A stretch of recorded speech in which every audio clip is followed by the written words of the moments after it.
ಜಾತಿ ಆಧಾರದ ಮೇಲೆ ಸಿಎಂ ಡಿಕೆಶಿ ಸಂಪುಟ ವಿಸ್ತರಣೆ ಆಗ್ತಾ ಇದೆಯಾ? ಸಂಪುಟ ಸೇರಿ ಬಯಸುವವರು ವಿರುದ್ಧವಾಗಿ ಈಗ ಜಾತಿ ಅಸ್ತ್ರ ಮುಂದಾಗ್ತಾ ಇದೆಯಾ ಅಂತ ಇಲ್ಲಿ ಯಾರ್ಯಾರು ಸಂಪುಟ ಸೇರಬೇಕು ಅಂತ ಅನ್ಕೊಂಡಿದ್ರು ಅವರಿಗೆ ಇಲ್ಲಿ ಜಾತಿಯ ಅಸ್ತ್ರವನ್ನ ಬಿಡಲಾಗ್ತಾ ಇದೆಯಾ ಅನ್ನುವಂಥ ಪ್ರಶ್ನೆ ಸಹಜವಾಗಿ ಮೂಡ್ತಾ ಇದೆ. ಯಾಕಂದ್ರೆ ಕಾಂಗ್ರೆಸ್ನ ಶಾಸಕ ಅಶೋಕ್ ಪಠಾಣ್ ಹೇಳಿರುವಂತಹ ಒಂದು ಮಾತು ಈಗ ಈ ರೀತಿ ಅನುಮಾನ ಮೂಡಿಸ್ತಾ ಇದೆ. ಜಾತಿ ಆಧಾರದ ಮೇಲೆ ಸಿಎಂ ಡಿಕೆಶಿ ಸಂಪುಟ ವಿಸ್ತರಣೆ ಆಗುತ್ತಾ ಅಂತ ಇಲ್ಲಿ ಸಂಪುಟ ಸೇರ ಬಯಸುವವರು ಯಾರ್ಯಾರಿದ್ದಾರೆ ನೋಡಿ, ಅವರ ವಿರುದ್ಧವಾಗಿ ಈಗ ಜಾತಿಯ ಒಂದು ಅಸ್ತ್ರವನ್ನ ಬಳಸಲಾಗ್ತಾ ಇದೆಯಾ ಅಂತ ಕಾಂಗ್ರೆಸ್ನ ಶಾಸಕ ಅಶೋಕ್ ಪಠಾಣ್ ಸ್ಫೋಟಕ ಹೇಳಿಕೆ ನೀಡಿದ್ದಾರೆ. ಈ ಸಂಪುಟ ವಿಸ್ತರಣೆಯಲ್ಲಿ ನನ್ನ ಹೆಸರು ಬರುವಂತಹ ನಿರೀಕ್ಷೆ ಇದೆ, ನಾನು ಕೂಡ ಸಚಿವ ಸ್ಥಾನದ ಆಕಾಂಕ್ಷಿಯಾಗಿದ್ದೇನೆ, ನನಗೂ ಸಚಿವ ಸ್ಥಾನ ಕೊಡ್ತಾರೆ ಎಂಬಂತಹ ನಂಬಿಕೆ ಇದೆ, ಆದರೆ ಉಪಜಾತಿಯನ್ನ ನೋಡ್ತಾ ಇದ್ದಾರೆ ಅಂತ ಇಲ್ಲಿ ಅಶೋಕ್ ಪಠಾಣ್ ಒಂದು ಸ್ಫೋಟಕ ಹೇಳಿಕೆಯನ್ನ ನೀಡಿರುವಂಥದ್ದು. ಅಂದ್ರೆ ಏನು ಇಲ್ಲಿ ಜಾತಿ ಲೆಕ್ಕಾಚಾರ ನಡೀತಾ ಇದೆಯಾ ಅನ್ನುವಂಥ ಪ್ರಶ್ನೆ. ಜಾತಿ ಆಧಾರದ ಮೇಲೆ ಸಿಎಂ ಡಿಕೆಶಿ ಸಂಪುಟ ವಿಸ್ತರಣೆ ಆಗ್ತಾ ಇದೆಯಾ? ಸಂಪುಟ ಸೇರ ಬಯಸುವವರ ವಿರುದ್ಧವಾಗಿ ಈಗ ಜಾತಿ ಅಸ್ತ್ರವನ್ನ ಬಳಸಲಾಗ್ತಾ ಇದೆಯಾ ಅಂತ ಕಾಂಗ್ರೆಸ್ನ ಶಾಸಕ ಅಶೋಕ್ ಪಠಾಣ್ ಸ್ಫೋಟಕ ಹೇಳಿಕೆ ನೀಡಿದ್ದಾರೆ. ಏನಂದ್ರೆ ಈ ಸಂಪುಟ ವಿಸ್ತರಣೆಯಲ್ಲಿ ನನ್ನ ಹೆಸರು ಕೂಡ ಬರುವಂತಹ ನಿರೀಕ್ಷೆ ಇದೆ, ನಾನು ಕೂಡ ಸಚಿವ ಸ್ಥಾನದ ಆಕಾಂಕ್ಷಿ, ನನಗೆ ಸಚಿವ ಸ್ಥಾನ ಕೊಡ್ತಾರೆ ಅನ್ನುವಂಥ ನಂಬಿಕೆ ಇದೆ, ಆದ್ರೆ ಉಪಜಾತಿಯನ್ನ ನೋಡ್ತಾ ಇದ್ದಾರೆ ಅಂತ ಇಲ್ಲಿ ಅಶೋಕ್ ಪಠಾಣ್ ತಿಳಿಸಿರುವಂಥದ್ದು. ನೋಡಿ, ಇಲ್ಲೇ ಒಂದ್ ಕಡೆ ಎಲ್ಲ ಹಿಂಟ್ ಕೊಟ್ರ ಅಂದ್ರೆ ಏನ್ ನಡೀತಾ ಇದೆ ಇಲ್ಲಿ? ಜಾತಿಯ ಮೂಲಕವಾಗಿ ಸಚಿವ ಸಂಪುಟವನ್ನ ನೀಡಲಾಗ್ತಾ ಇದೆಯಾ? ಜಾತಿ ಉಪಜಾತಿಯನ್ನ ನೋಡಿಕೊಂಡು ಇಲ್ಲಿ ಸಂಪುಟ ವಿಸ್ತರಣೆಯನ್ನ ಮಾಡಲಾಗ್ತಾ ಇದೆಯಾ ಅನ್ನುವಂಥ ಪ್ರಶ್ನೆ. ಯಾಕಂದ್ರೆ ಇದು ಕಾಂಗ್ರೆಸ್ನವರೇ ನೀಡಿರುವಂತಹ ಹೇಳಿಕೆ.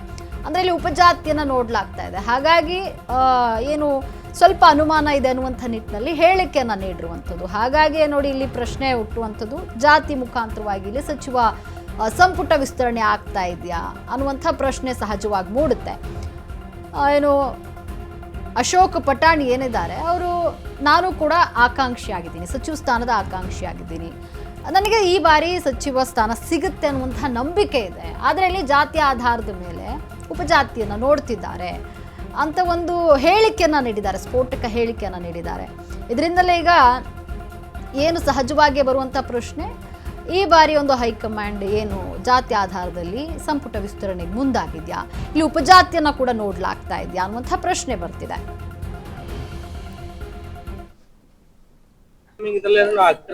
ಅಪ್ಕಮಿಂಗ್ ಹಾಗೆ ಆಗ್ತಿದೆ ಅಂತ ಬಹಳ ಆಸೆ ಇಟ್ಕೊಂಡಿದ್ದೀನಿ. ಏನಾಗಿದೆ ಇಲ್ಲಿ ಬರ್ತಾ ಬರ್ತಾ ಜಾತಿ ಒಂದೇ ನಡೀತಾ ಇಲ್ಲ, ಉಪಜಾತಿ ಅಂತ ಶುರು ಮಾಡ್ಬಿಡ್ರಿ.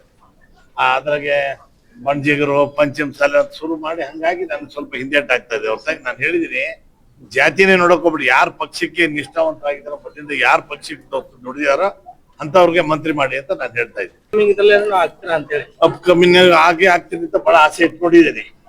ಏನಾಗಿದೆ ಇಲ್ಲಿ ಬರ್ತಾ ಬರ್ತಾ ಜಾತಿ ಒಂದೇ ನಡೀತಾ ಇಲ್ಲ, ಉಪಜಾತಿ ಅಂತ ಶುರು ಮಾಡ್ಬಿಡ್ರಿ. ಅದ್ರಾಗೆ ಬಂಜಿಗರು ಪಂಚಮಸಾಲಿ ಅಂತ ಶುರು ಮಾಡಿ ಹಂಗಾಗಿ ನನ್ಗೆ ಸ್ವಲ್ಪ ಹಿಂದೇಟ್ ಆಗ್ತಾ ಇದೆ. ಹೊರತಾಗಿ ನಾನು ಹೇಳಿದೀನಿ, ಜಾತಿನೇ ನೋಡಕೋಬಿಡಿ, ಯಾರ ಪಕ್ಷಕ್ಕೆ ನಿಷ್ಠಾವಂತರಾಗಿದ್ದಾರೋ ಮೊದಲಿಂದ ಯಾರ ಪಕ್ಷಕ್ಕೆ ನುಡಿದಾರೋ ಅಂತವ್ರಿಗೆ ಮಂತ್ರಿ ಮಾಡಿ ಅಂತ ನಾನು ಹೇಳ್ತಾ ಇದ್ದೀನಿ. ಅಪ್ಕಮಿಂಗ್ ಹಾಗೆ ಆಗ್ತಿದೆ ಅಂತ ಬಹಳ ಆಸೆ ಇಟ್ಕೊಂಡಿದ್ದೀನಿ. ಏನಾಗಿದೆ ಇಲ್ಲಿ ಬರ್ತಾ ಬರ್ತಾ ಜಾತಿ ಒಂದೇ ನಡೀತಾ ಇಲ್ಲ, ಉಪಜಾತಿ ಅಂತ ಶುರು ಮಾಡ್ಬಿಡ್ರಿ. ಏನು ಬೆಳಗಾವಿಗೆ ಇನ್ನು 2 ಸಚಿವ ಸ್ಥಾನವನ್ನ ನೀಡಬೇಕು. ಬೆಳಗಾವಿ ದೊಡ್ಡ ಜಿಲ್ಲೆ, ಹಾಗಾಗಿ ಬೆಳಗಾವಿಗೆ ಇನ್ನು 2 ಸಚಿವ ಸ್ಥಾನವನ್ನ ನೀಡಬೇಕು. ಬೆಳಗಾವಿ ದೊಡ್ಡ ಜಿಲ್ಲೆ, 11 ಕಡೆ ಕಾಂಗ್ರೆಸ್ಸಿಗರಿದ್ದಾರೆ, ಕನಿಷ್ಠ ಇನ್ನೆರಡು ಮಂತ್ರಿ ಸ್ಥಾನವನ್ನ ಕೊಡುವಂತಹ ವಿಶ್ವಾಸ ಇದೆ ಅಂತ ಮಾಜಿ ಸಚಿವೆ ಲಕ್ಷ್ಮೀ ಹೆಬ್ಬಾಳ್ಕರ್ ಇಲ್ಲಿ ಹೇಳಿಕೆಯನ್ನ ನೀಡಿರುವಂಥದ್ದು. ಏನು ಬೆಳಗಾವಿ ನೋಡಿ ದೊಡ್ಡ ಜಿಲ್ಲೆ ಇರುವಂಥದ್ದು, ಇಲ್ಲಿ 11 ಕಾಂಗ್ರೆಸ್ನ ಶಾಸಕರಿದ್ದಾರೆ, ಹಾಗಾಗಿ ಇನ್ನೂ 2 ಸಚಿವ ಸ್ಥಾನ ಬೇಕು. ಬೆಳಗಾವಿಯಲ್ಲಿ 11 ಕಡೆ ಕಾಂಗ್ರೆಸ್ಸಿಗರು ಗೆದ್ದಿದ್ದಾರೆ, ಬೆಳಗಾವಿ ದೊಡ್ಡ ಜಿಲ್ಲೆ ಇದೆ, ಕನಿಷ್ಠ ಇನ್ನೆರಡು ಮಂತ್ರಿ ಸ್ಥಾನವನ್ನ ಕೊಡುವಂತಹ ವಿಶ್ವಾಸ ಇದೆ, ಬೆಳಗಾವಿಗೆ ಇನ್ನು 2 ಸ್ಥಾನ ಕೊಡುವಂತಹ ವಿಶ್ವಾಸ ಇದೆ ಅಂತ ಮಾಜಿ ಸಚಿವೆ ಲಕ್ಷ್ಮೀ ಹೆಬ್ಬಾಳ್ಕರ್ ಇಲ್ಲಿ ಹೇಳಿಕೆಯನ್ನ ನೀಡಿರುವಂಥದ್ದು.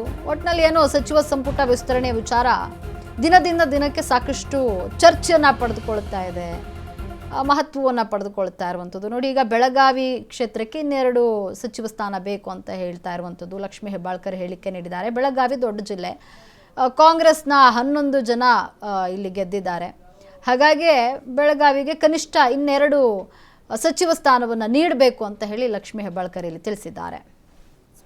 ನಮ್ಮ ಬೇಡಿಕೆ ಏನು ಅಂತಂದ್ರೆ, ಬೆಳಗಾವಿ ನಮ್ಮ ಜಿಲ್ಲೆ, ಕರ್ನಾಟಕ ರಾಜ್ಯದ 2ನೇ ರಾಜಧಾನಿ ಅಂತ ಹೇಳ್ತೀವಿ. ಸುವರ್ಣ ಸೌಧ ಕೂಡ ಇಲ್ಲಿ ಇದೆ.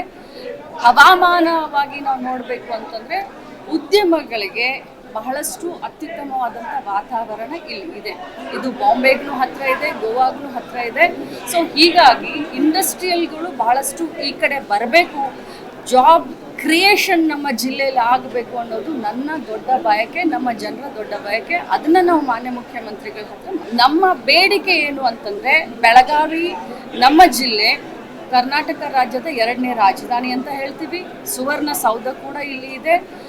ಹವಾಮಾನವಾಗಿ ನಾವು ನೋಡಬೇಕು ಅಂತಂದ್ರೆ ಉದ್ಯಮಗಳಿಗೆ ಬಹಳಷ್ಟು ಅತ್ಯುತ್ತಮವಾದಂಥ ವಾತಾವರಣ ಇಲ್ಲಿ ಇದೆ. ಇದು ಬಾಂಬೆಗೂ ಹತ್ರ ಇದೆ, ಗೋವಾಗೂ ಹತ್ರ ಇದೆ. ಸೊ ಹೀಗಾಗಿ ಇಂಡಸ್ಟ್ರಿಯಲ್ಗಳು ಬಹಳಷ್ಟು ಈ ಕಡೆ ಬರಬೇಕು, ಜಾಬ್ ಕ್ರಿಯೇಷನ್ ನಮ್ಮ ಜಿಲ್ಲೆಯಲ್ಲಿ ಆಗಬೇಕು ಅನ್ನೋದು ನನ್ನ ದೊಡ್ಡ ಬಯಕೆ, ನಮ್ಮ ಜನರ ದೊಡ್ಡ ಬಯಕೆ. ಅದನ್ನ ನಾವು ಮಾನ್ಯ ಮುಖ್ಯಮಂತ್ರಿಗಳ ಹತ್ರ ನಮ್ಮ ಬೇಡಿಕೆ ಏನು ಅಂತಂದ್ರೆ, ಬೆಳಗಾವಿ